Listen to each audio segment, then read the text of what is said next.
Hello everyone. Welcome to Dead Time Stories. I know many of you enjoy listening to these videos as you fall asleep. So before you drift off, I'd love for you to leave a comment letting me know where in the world you're tuning in from. And if you're enjoying the story, don't forget to like and subscribe. Alright, now let's get comfortable, relax, and dive into tonight's story. When Eleanor Birch returned to her childhood home in Merrill Creek, she had not intended to stay. The house was a sagging Victorian skeleton on the edge of a forest no one had walked in 20 years.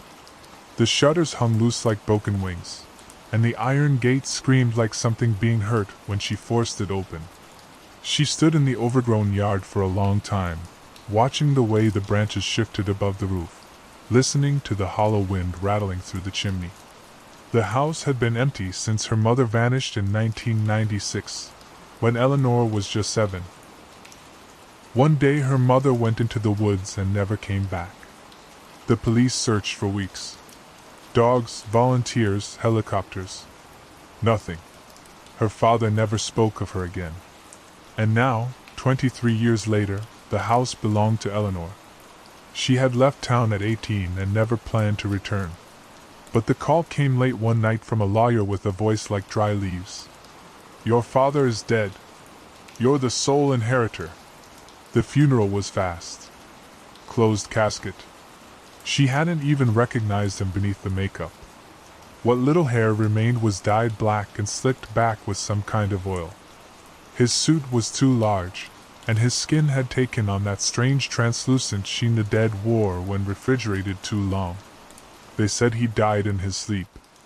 A stroke. Peaceful. But that didn't explain the scratches on the inside of the bedroom door. Long, jagged grooves, some of them down to raw wood. As though he'd changed his mind about dying halfway through. Now, standing in the front yard of the Birch family home, Eleanor shifted her bag on her shoulder and told herself it would just be a few days. Clear the place out. Sell it. Go back to the city. She didn't want the past. She certainly didn't want this house.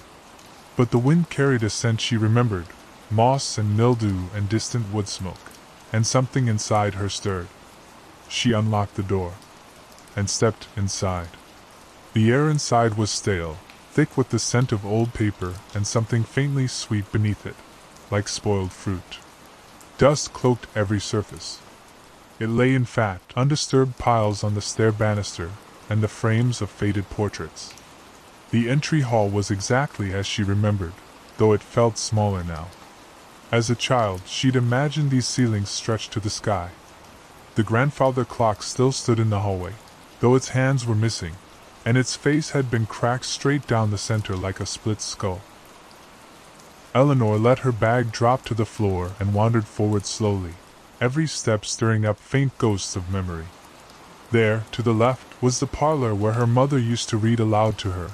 Fairy tales and old myths, stories of lost girls and ancient forests. The floral wallpaper had peeled in long vertical strips, revealing the wooden skeleton beneath. The kitchen was worse. Mice had chewed through the bottom cabinets.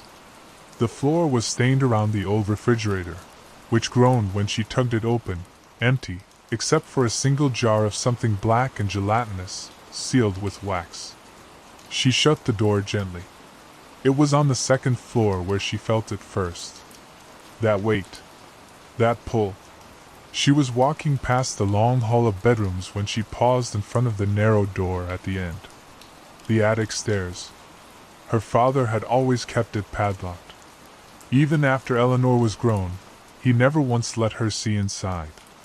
Now, the padlock was gone. The door hung slightly ajar, breathing out cool air that didn't belong in summer. She stared at it. Felt her heartbeat begin to slow, not quicken, but slow, like the air was thickening in her lungs. Her fingers twitched at her side. She didn't reach for the doorknob. Not yet.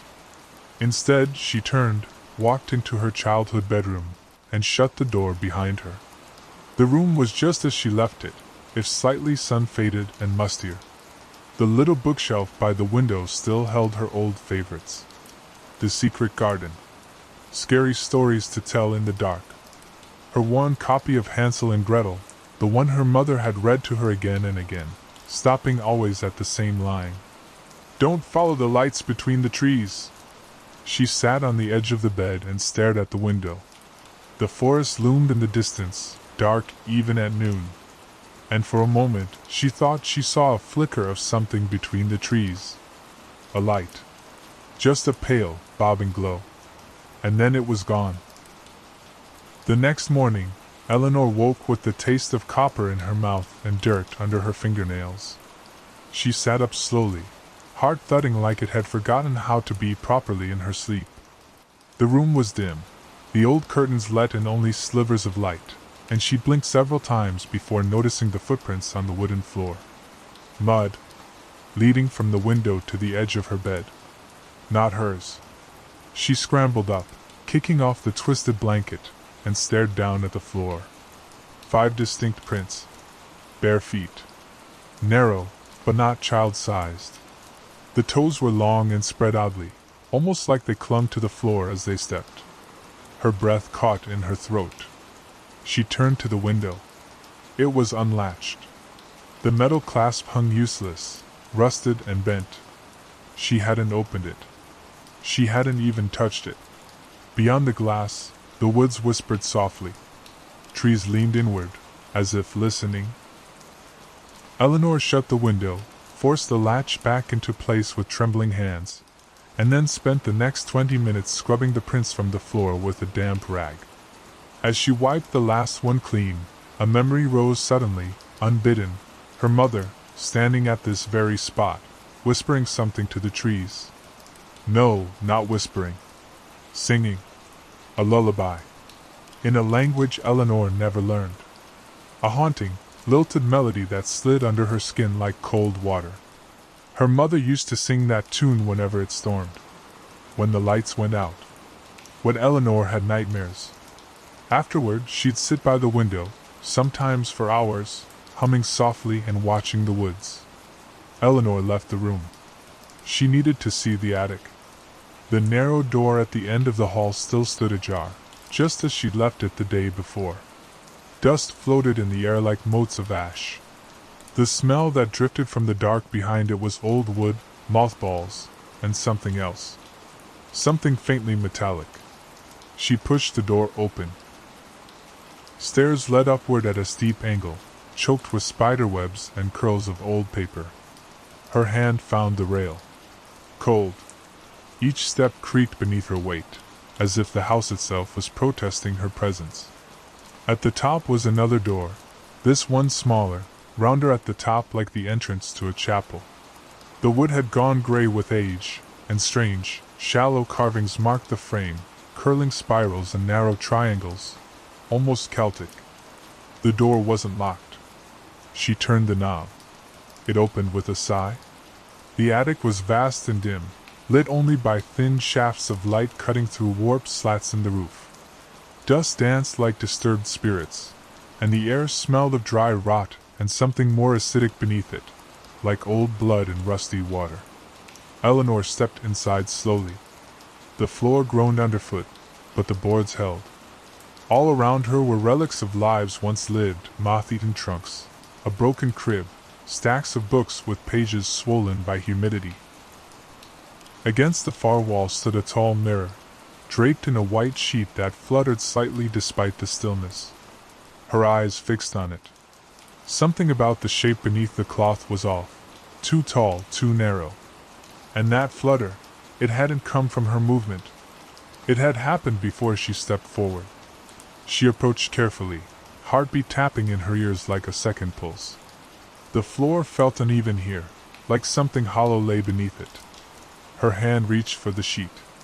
She hesitated, then pulled it down. It was a mirror, but the glass was wrong. Wavy and dark, like it had been poured and hardened unevenly. Her reflection stared back, but it didn't move as she did. It blinked half a second too late, tilted its head in the opposite direction.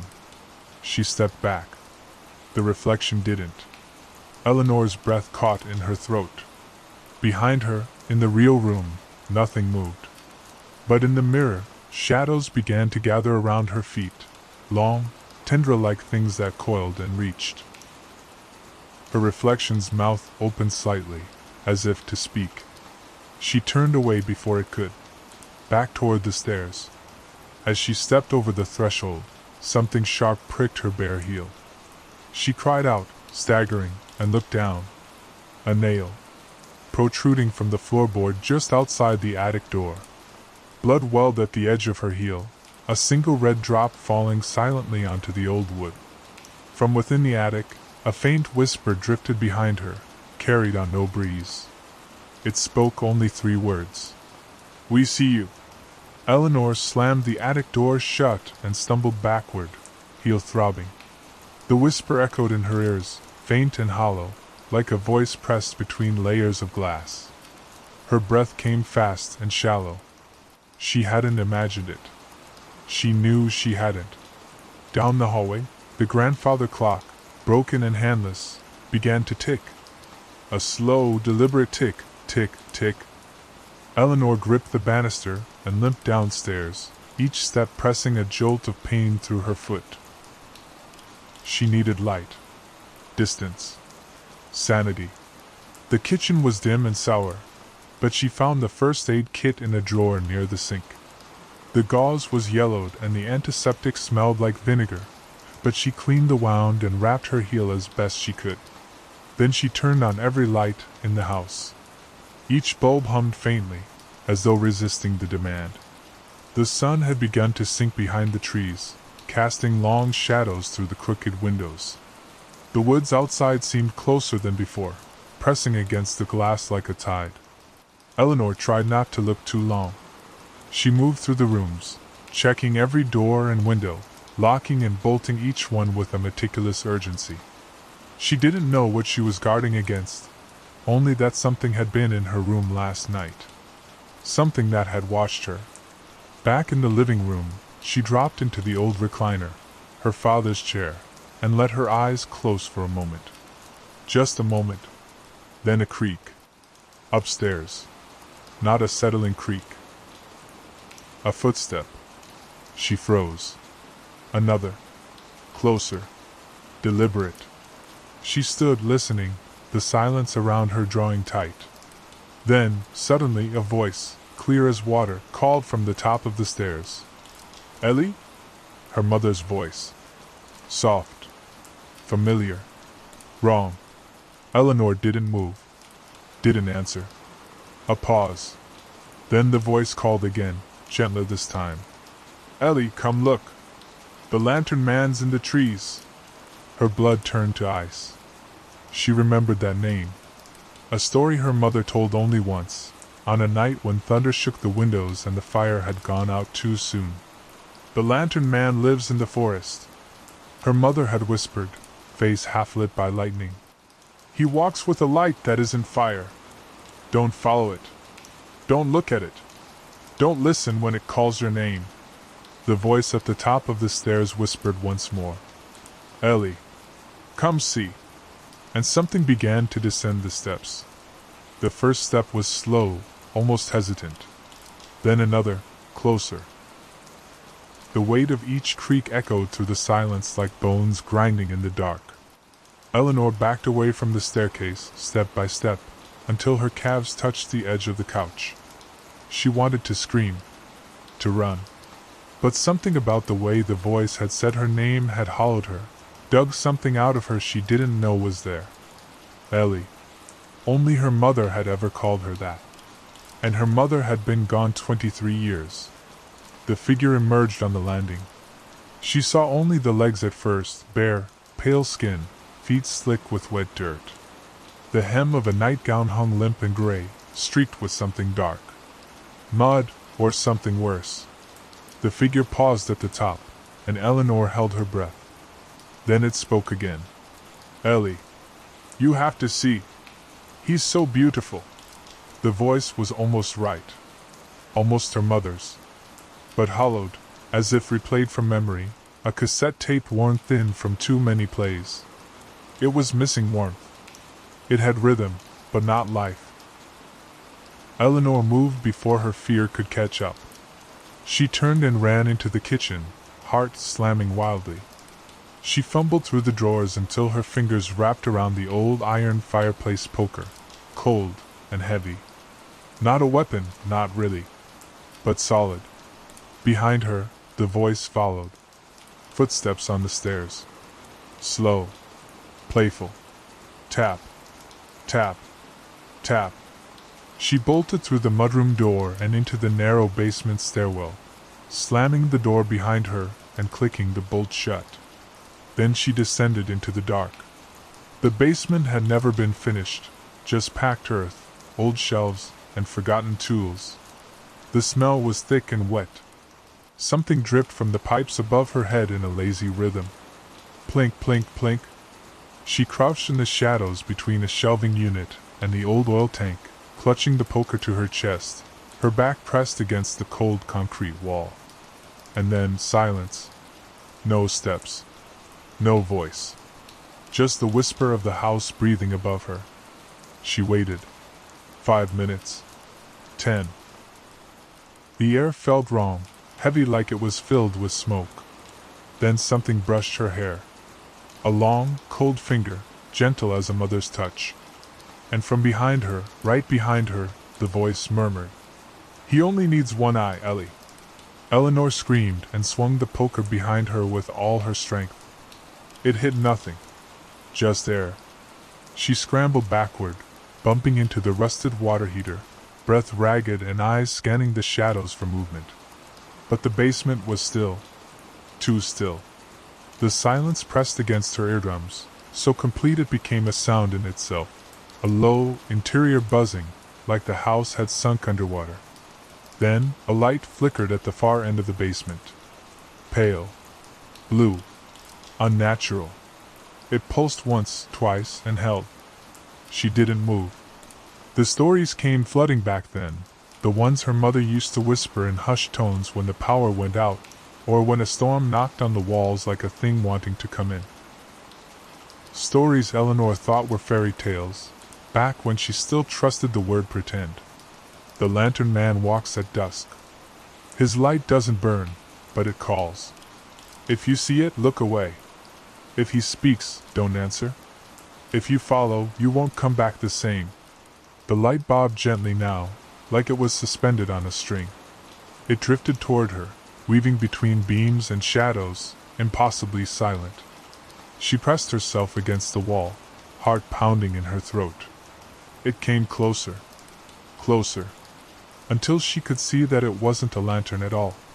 It was an orb of some kind, smooth, pulsing slightly with light like a heartbeat. Suspended in midair. And inside it, faintly visible through the blue glow, was an eye. Not human. Wide. Glossy. Pupil too round.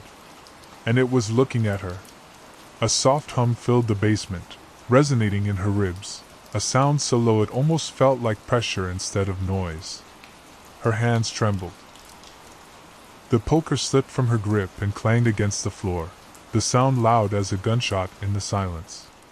The eye blinked, and the voice returned, so close to her ear it made her skin crawl.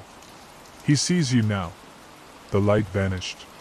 Darkness crashed in, sudden and suffocating.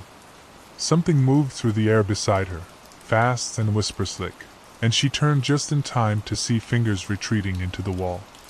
Not into a crack, not behind an object, but through the wall itself, like water through cloth. And then the wall was just a wall again. She didn't scream this time. She just ran. Eleanor didn't stop running until she burst into the kitchen, slamming the basement door shut behind her. Her hands fumbled at the lock, twisting the rusted bolt into place with a violent snap. Her chest heaved. Every breath scraped her throat like smoke. She was shaking now, arms, legs, even her vision trembling at the edges. The house felt darker, thicker. Like it had awakened with her fear and begun to tighten its grip. She needed to leave.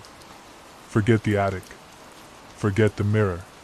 The house was wrong, not haunted, not cursed, but inhabited by something that had been waiting. Something that knew her. She grabbed her bag from the entry hall, yanked open the front door, and stopped. The woods had moved. She was sure of it. They now pressed nearly to the front porch. Where once there had been a wide yard of overgrown grass, now thick trees stood tall and silent, their barks slick with moisture, their trunks unnaturally straight. No wind blew, but the branches swayed gently, rhythmically, as if stirred by breath. Eleanor took a single step back, and from somewhere within the trees a bell rang. Clear, hollow, like metal on bone. Then a light appeared, faint, bluish-white, hovering between the trunks. Not a flashlight, not a reflection. It bobbed slowly to the left, then right, waiting. Her skin prickled. Behind her, the house groaned. A sound like stretching wood, or yawning jaws. She had two choices. Go into the woods, or stay in the house. Neither felt like escape. But the house had voices. The woods had rules. She remembered her mother's voice clearly now, whispering as she tucked Eleanor in. The lantern man doesn't leave the trees. He doesn't come through locks.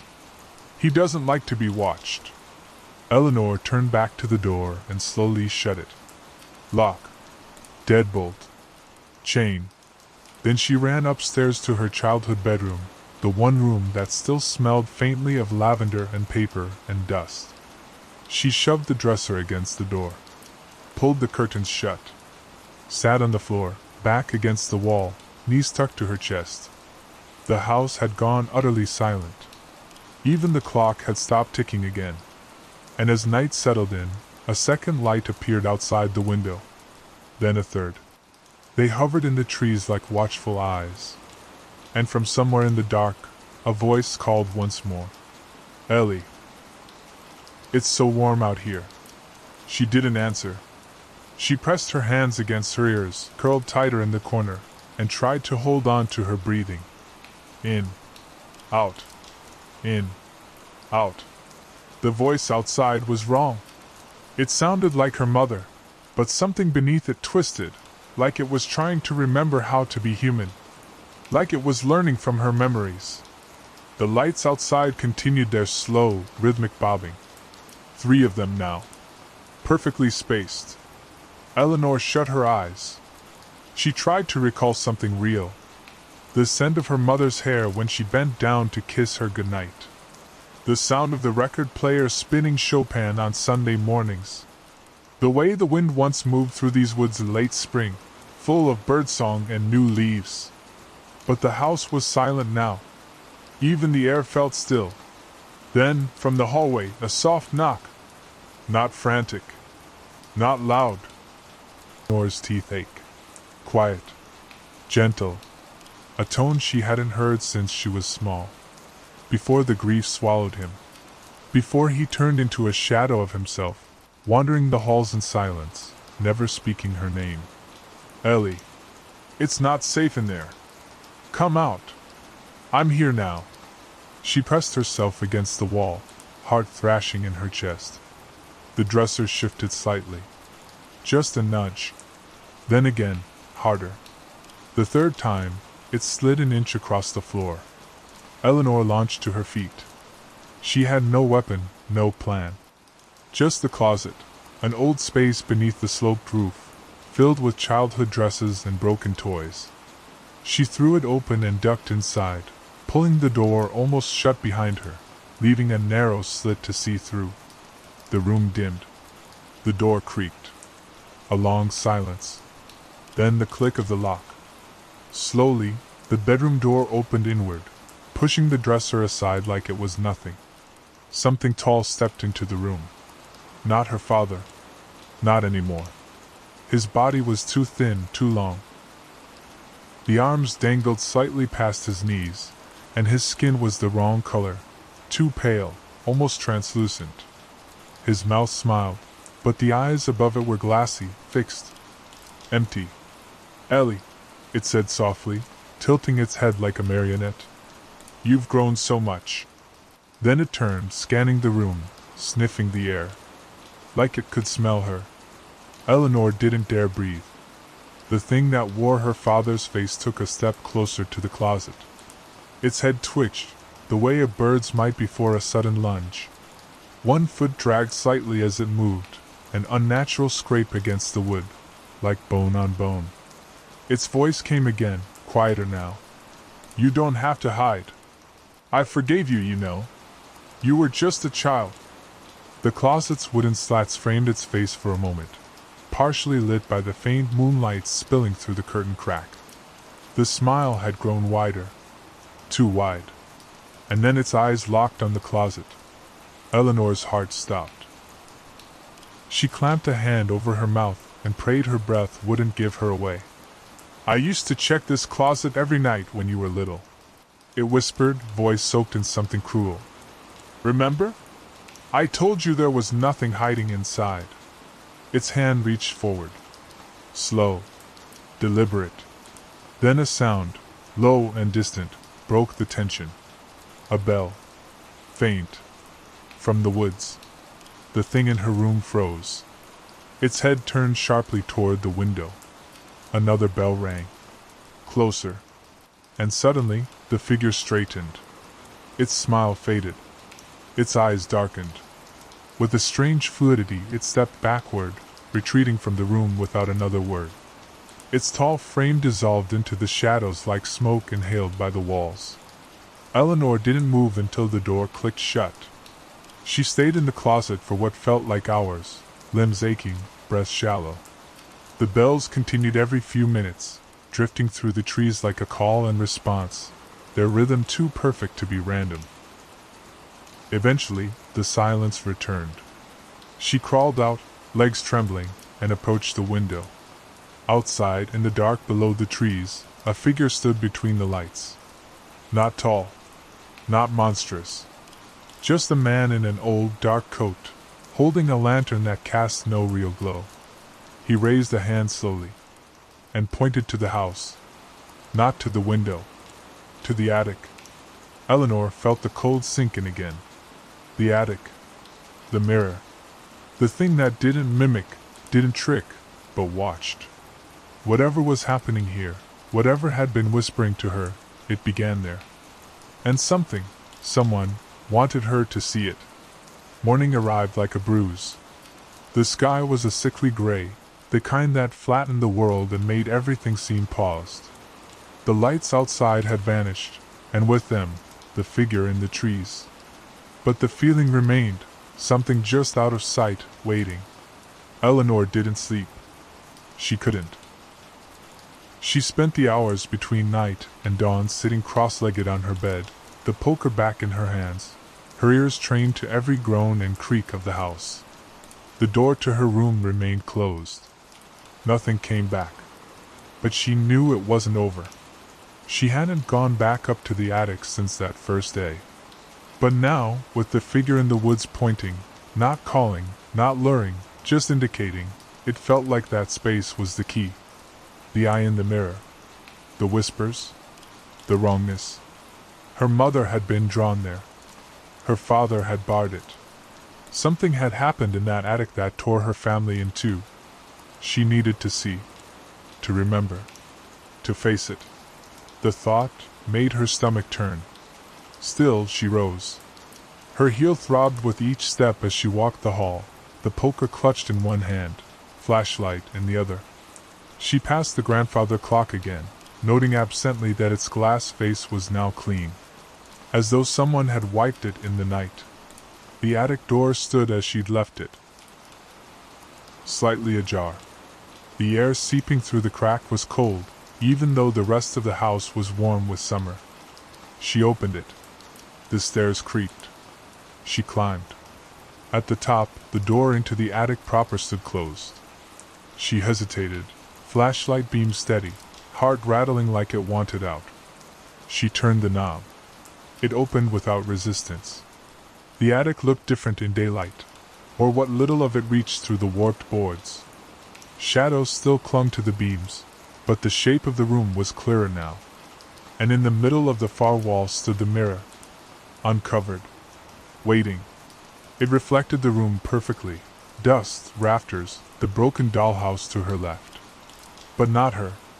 She stood in front of it and saw nothing. No reflection. Just an empty room in the glass, stretching back into a darkness that didn't exist behind her. A deeper dark. Wet looking. The flashlight began to flicker. She reached toward the mirror's surface. Her fingers met it. It was warm. And then a ripple passed through the glass, and the mirror showed her something else entirely. The attic dissolved around her. One blink, just one, and it was gone. The walls, the dust, the smell of mildew, replaced by a corridor of trees. Tall. Silent. The bark was the color of ash, and the ground beneath her feet was soft and black, like peat. Fog clung low, weaving between the roots like it belonged there. She stood barefoot. The poker and flashlight were gone. The air was heavy, thick with the scent of earth and something sweeter, something rotted. A lullaby drifted through the trees, carried on a wind that didn't move the branches. Her mother's voice. Faint, but unmistakable. "Don't follow the lights between the trees." A flicker of movement caught her eye. There, between the trunks, a lantern. It bobbed gently in the mist, casting no light, only a suggestion of glow. Beneath it stood the same figure she'd seen from her window. Tall, still, face obscured by shadow, one hand wrapped around the metal loop of the lantern. The other hand, gloved and pale, raised slowly, and pointed. Behind her, Eleanor turned. A cottage stood in the fog. Small, ancient. Its roof sagged and moss-covered, windows cracked but not shattered. The door was slightly open. From inside came the sound of humming. Her mother's lullaby, sung gently, wordlessly. Eleanor stepped forward. The forest didn't resist her passage. The trees didn't groan. But she felt their presence. Watching. Listening. Every step felt longer than it should have been, as though the space between her and the door was stretching. When she reached it, she hesitated. The humming stopped. Silence. She pushed the door open. Inside was dim. The air hung heavy with incense and damp wool. Candles flickered on every shelf, casting warped shadows across the walls. And in the center of the room sat a little girl with dark hair, her back turned to the door. She was drawing in a notebook. Eleanor's throat tightened. It was her. 7 years old. Bare feet swinging from the stool. She hummed softly to herself, the tune broken by concentration. She paused, lifted a red crayon, and scribbled something in bold strokes. Eleanor stepped closer, unable to stop herself. She looked over the child's shoulder. The page showed a crude figure, a tall man with long arms and no face, holding a lantern that dripped something black. Behind the drawing, faint pencil scratches read. He watches through the mirror. He lives in the cold room. He doesn't like it when you close your eyes. The girl turned her head. Her eyes were solid black. She smiled. You brought him back. Eleanor stumbled back, hitting the edge of the doorframe with a thud. The little girl didn't flinch. Her smile widened, stretching too far, skin pulling tight at the corners of her mouth, as if it had been painted on. The black eyes blinked once. Then the candles in the cottage all extinguished at once, plunging everything into a darkness so complete it felt wet. Eleanor could still feel the girl watching her, smiling. The notebook fluttered to the floor. And then a whisper, closer than it should have been. You let him in. Now he'll wear your face. The darkness shifted. Something moved. No footsteps. Just the brush of a body through space that didn't welcome it. A slow unraveling of presence. Eleanor turned and ran. She didn't know where she was running, only that the cottage door slammed shut behind her and vanished, swallowed by the mist. The forest shifted around her with every step, trees bending inwards like ribs. The fog grew thicker, closer, and then light. Not just one. Dozens. Lanterns hovered in the trees like swarming fireflies, all casting that same cold, sourceless glow. Each one revealed a different shape beneath it, figures unmoving. Some tall, some hunched. All silent. All watching her. Their eyes, if they had any, reflected light that wasn't there. She kept moving, feet raw against the mossy ground, lungs burning. Then a sound. Ragged breathing, not her own, just behind her, as though someone was leaning close to her ear, matching her pace. A voice followed, deep and echoing like it came from inside her skull. "Run if you like. We always find you." Something icy grazed her neck. She screamed and burst through a break in the trees and hit something solid. The world jolted. She fell backward, dazed, staring up at the wooden ceiling of the attic. She was back, gasping, sweating, still barefoot, still holding nothing. But something had followed, because the mirror was no longer empty. It showed her, standing, but her reflection was smiling. And it wasn't her smile. It raised a hand and tapped once on the inside of the glass. Tap. Then again. Tap. And then the glass began to ripple, like it was ready to open. Eleanor scrambled backward across the attic floor, palms skidding on the rough boards. The mirror's surface undulated, slow and deliberate, like black water behind glass. Her reflection stood perfectly still now, arms still raised, hand pressed flat against the inside. Watching her. Smiling. The ripples stopped. The attic air dropped 10 degrees in a breath. Her lungs ached. Her breath fogged. And from deep behind the mirror, something knocked back. 3 slow, deliberate thuds. Boom, boom, boom. Not fingers. Not a tap. Something large. The glass bulged outward slightly, just a fraction, like a bubble of skin stretched too tight. Eleanor felt her limbs go numb. She stood slowly, trembling, and stepped back toward the attic stairs. Every fiber of her body screamed to run, but she couldn't stop watching the mirror. Her reflection began to walk. Not mirror her, not an exact duplicate, no. The movements were off. Too smooth. Like it was gliding, joints bending just a little too far, head tilting with the twitchy grace of a spider sensing prey. It approached the inside of the glass until its face hovered inches from the surface. Its lips moved.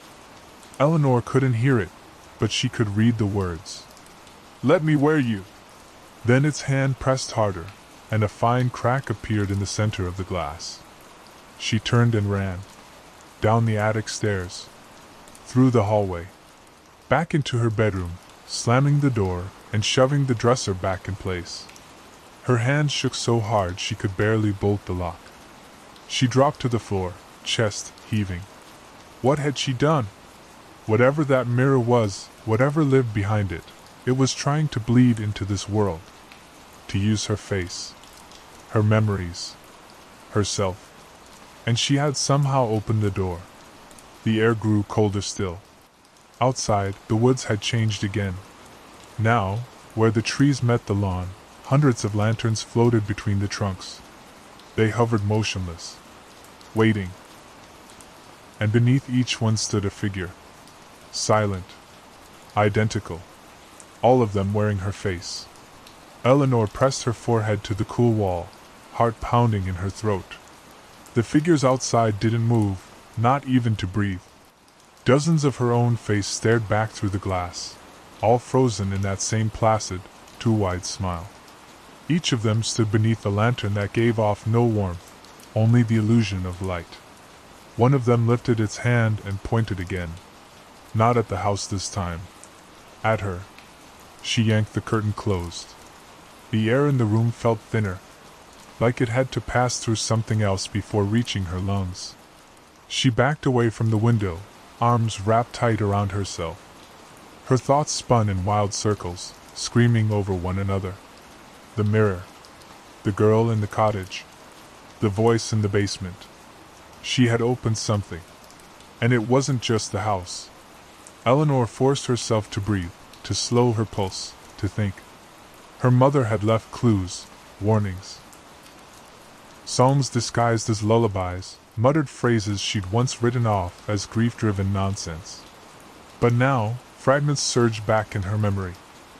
The lantern man comes through mirrors. But not if they're covered. He needs you to see him. He only lives in places that remember pain. The attic mirror was still uncovered. Still cracked. Still rippling. She had to close it. Or seal it. Or break it. She stared at the door. If she went back up there, she might not come back down. But if she waited too long, it might not need her permission anymore. She grabbed her flashlight, a box of matches from the desk drawer, and the rusted poker. Her hands ached from gripping it too tightly, but she needed something solid. Something real. Then she pulled the dresser away from the door and opened it slowly. The hallway beyond was empty. Quiet. But not calm. The air felt expectant. She moved quickly but silently, feet bare against the floorboards, past the dead grandfather clock and the old portrait of her grandmother whose face always seemed to follow you no matter where you stood. Up the attic stairs. Each step groaned under her weight, louder now, as though the house itself wanted to scream. The attic door stood open. Waiting. Inside, the mirror no longer showed the attic at all. It showed her bedroom. A perfect view from the foot of the bed. But no one was in it. Until something slowly stepped into frame. The thing in the mirror was wearing her shape again, but it was wrong. The limbs were too thin, stretched like taffy, and the head tilted at an angle no neck should allow. Its smile was a slash of white teeth, impossibly wide, like a rip torn into its face. It stepped closer to the camera, closer to her side of the mirror. And then, without sound, its lips moved again. "You left the door open." The crack in the glass spread with a faint spider-webbing sound, soft but sharp enough to make Eleanor's teeth ache. She gripped the poker tighter. If she struck it, if she shattered the mirror, would that close the door? Or would that free whatever was pressing against it? The thought made her stomach knot. The creature pressed its palm against the glass. The surface bowed outward, distorting as if made of thick water, not solid glass. She could see the lines of its palm, but there were too many fingers, 6, maybe 7, and they squirmed, curling like worms trying to burrow out. "No," she whispered, voice trembling. "You don't get to come through." The attic air stirred. A low, vibrating hum filled the space, like the moan of distant wind through hollow pipes. The mirror's surface pulsed. Something wet and black seeped from the cracks, crawling down like oil. The smell hit her then, rot, old iron, and something faintly sweet, like flowers decaying in a vase. A voice slithered through the attic, curling around her mind. "You've seen us now. That means you belong." Eleanor swung the poker. The strike hit the mirror dead center. The glass screamed, not shattered, screamed, a sharp, inhuman sound that reverberated in her bones. The reflection shattered into jagged fragments, but behind the glass, something moved like liquid shadow, reaching through the shards. A pale, claw-like hand erupted from the largest crack, grasping blindly.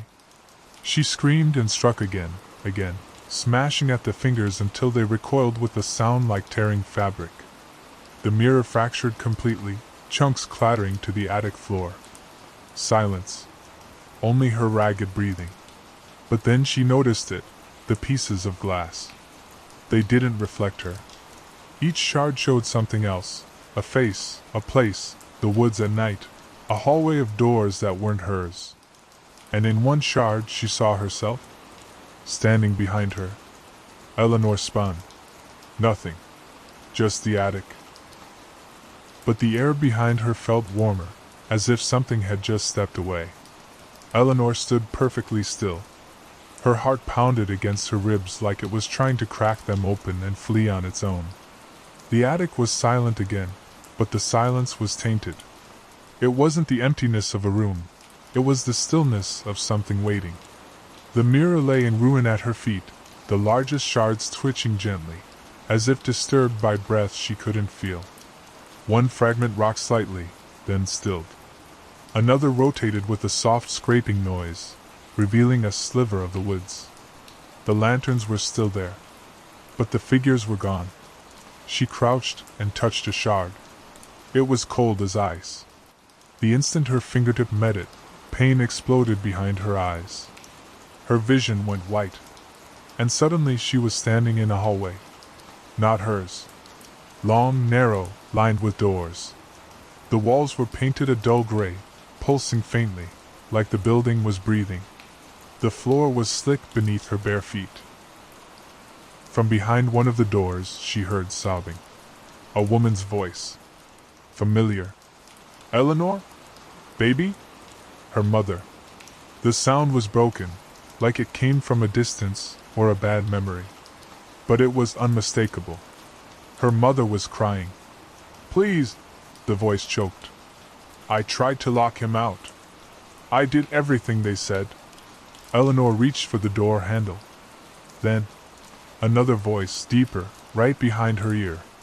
"She's not yours anymore." She turned. Nothing.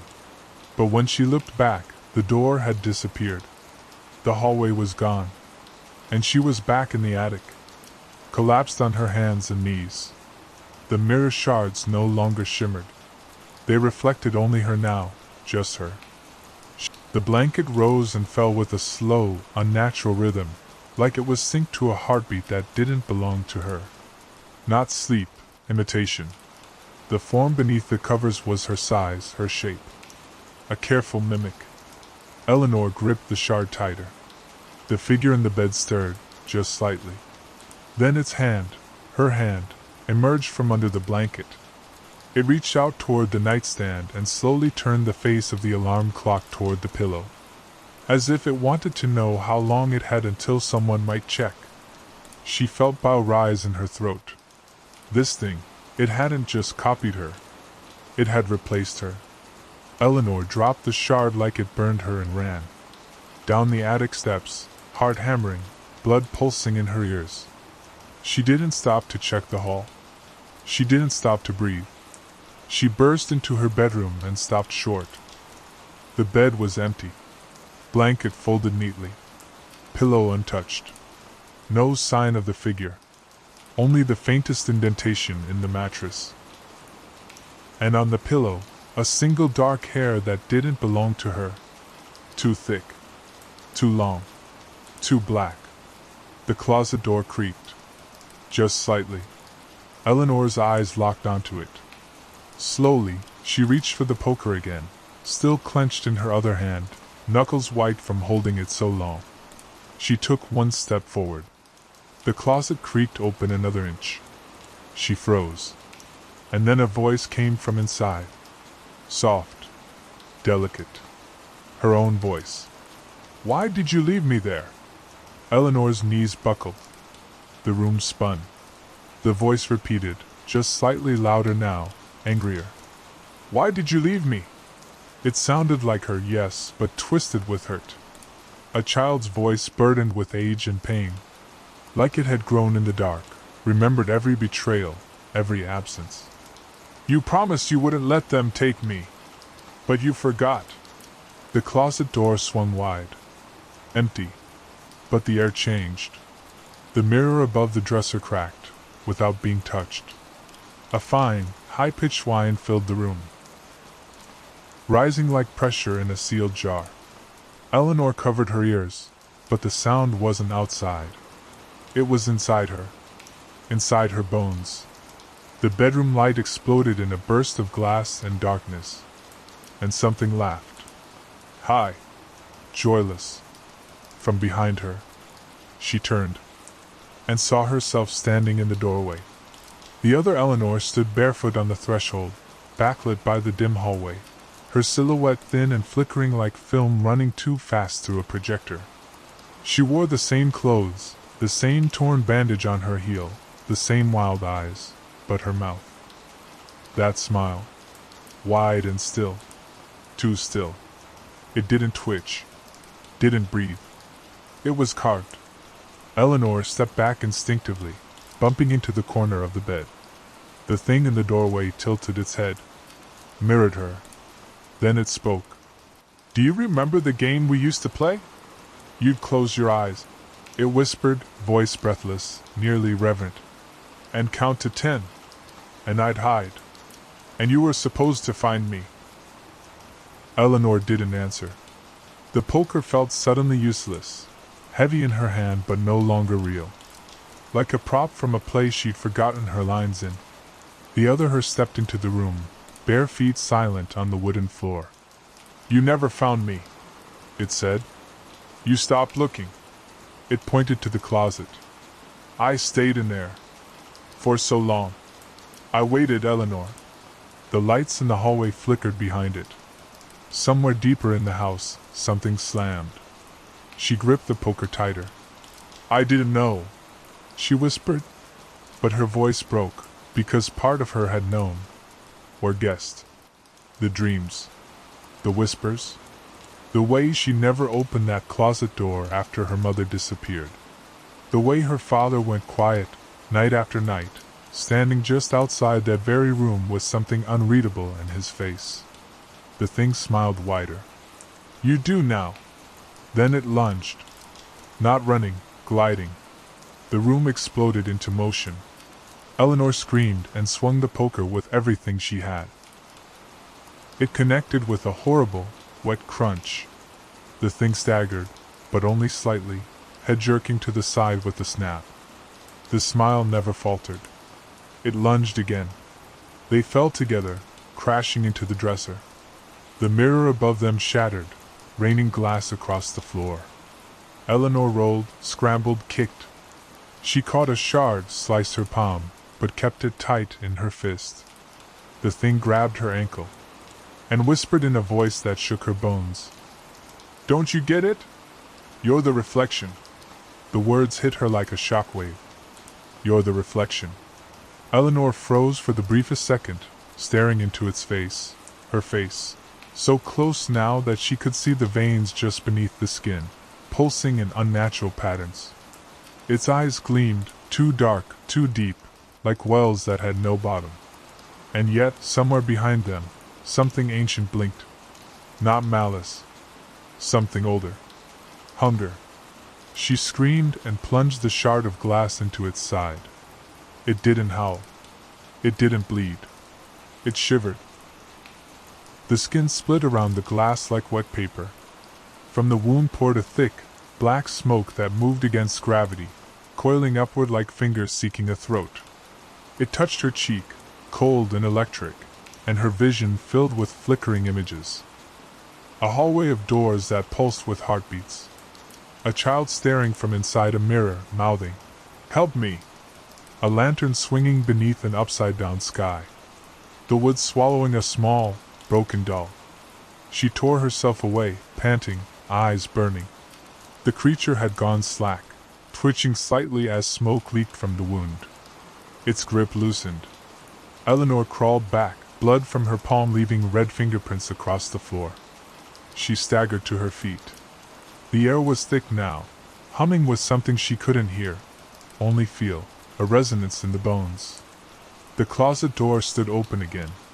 Not the shallow one from before. Now it yawned wide, deeper than it should be, like a tunnel descending into the dark.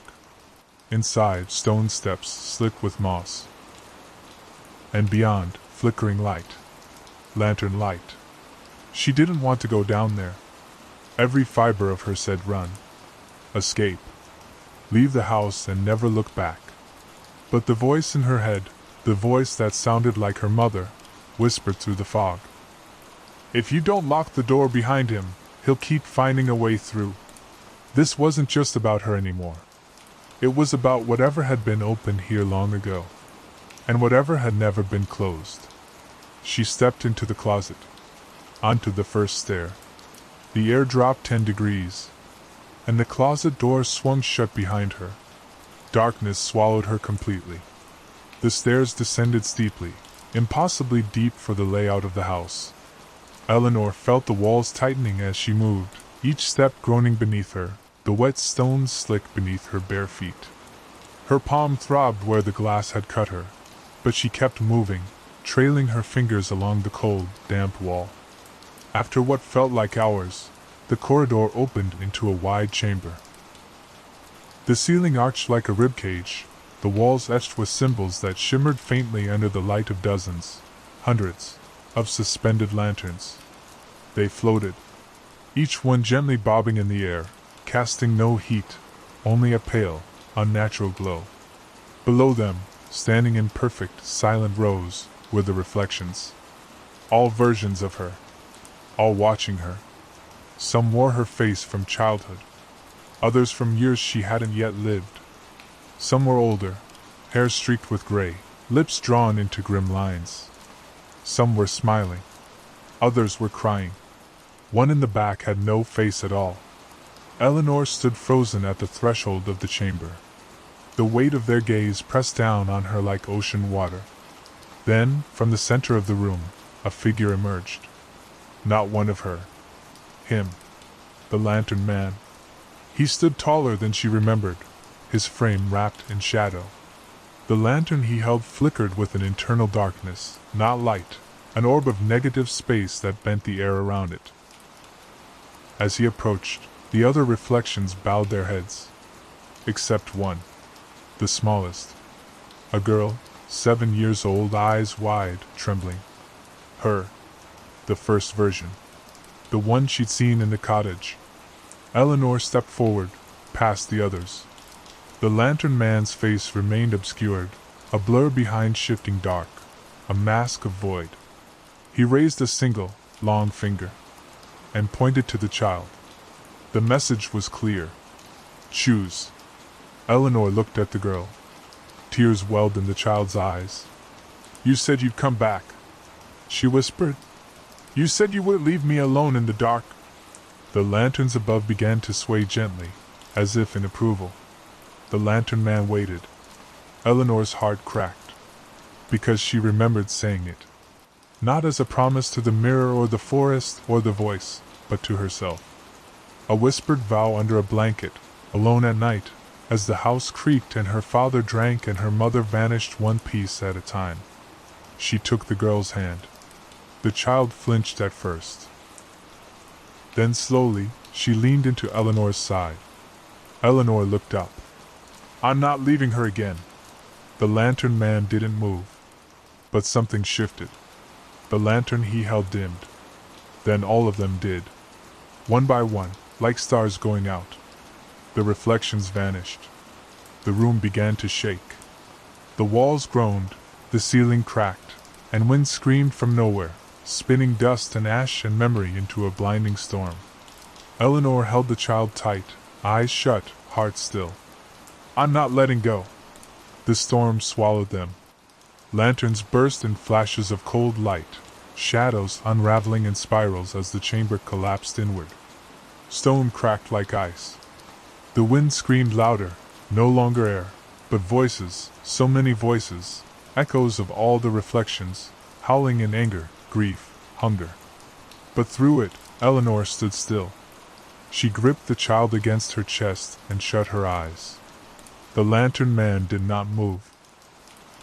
Even as the floor beneath him broke apart, and a chasm yawned where he stood, his figure remained upright, impossibly still, like a statue carved from the dark itself. And then, with one final, deafening crack, everything stopped. Silence rushed in, total and absolute. When Eleanor opened her eyes, she was standing in her bedroom. The child was gone. So were the broken mirrors, the blood, the black handprints on the walls. The light fixture above her hummed softly. The bed was made. The curtains hung neatly. Dust motes danced in the sunlight pouring through the window. She looked down. Her palm unmarked. No blood. No bandage. The dresser stood in its place. The closet door was open, revealing only clothes, shoes, and the clutter of her childhood.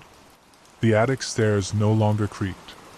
The mirror in the attic, she would later discover, was whole again, uncut, undisturbed. But it no longer reflected anything at all. No light. No room. No face. Only darkness. Eleanor left Merrow Creek 3 days later. She didn't speak of what happened. Not to the lawyer. Not to the distant cousin who offered to help sell the house. Not to the young realtor who arrived with a bright smile and a clipboard, asking questions Eleanor didn't answer. She kept one item from the house, a red crayon. It had been tucked inside her old copy of Hansel and Gretel, right where she used to stop reading. Don't follow the lights between the trees. That night, in her apartment 200 miles away, she dreamed of the forest again.